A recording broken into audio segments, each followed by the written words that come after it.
Hello, xin chào mọi người, và đây là một cái đám tang của người đồng bào dân tộc Mông mọi người. Và đây là một thằng cu em. Và đây là một thằng cu em và ăn lá ngón mọi người.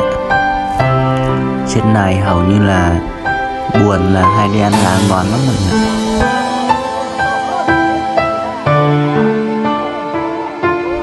Và bây giờ thì bắt đầu mang đi rồi mọi người. Sẽ hai người hai đầu và sẽ khiêng đi mọi người.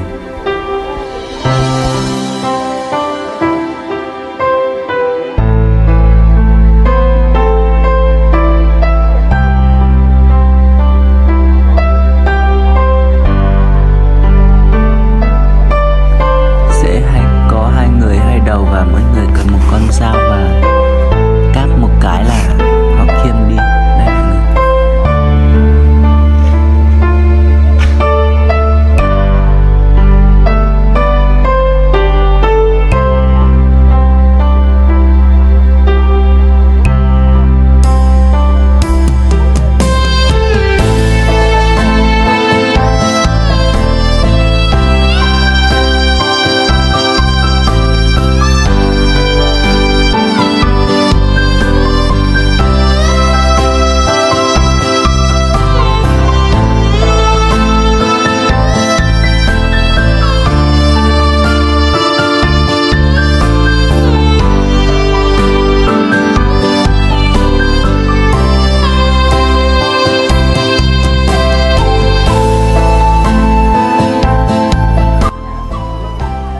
Đây là bố mọi người ạ.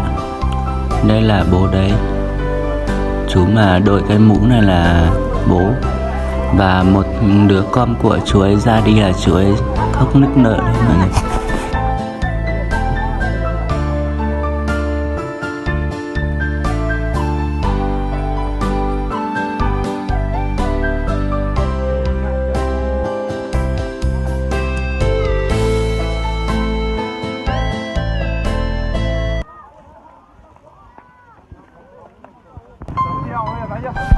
Cũng khá muộn rồi, giờ là 3:30 mọi người.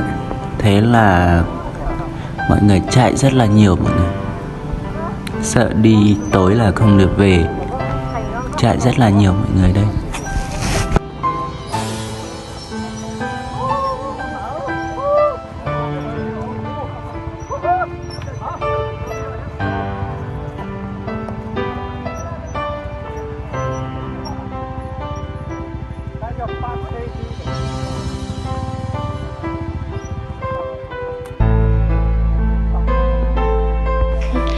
Và bây giờ đã đến nơi rồi mọi người ạ. Và bây giờ đang chuẩn bị đào hố mọi người.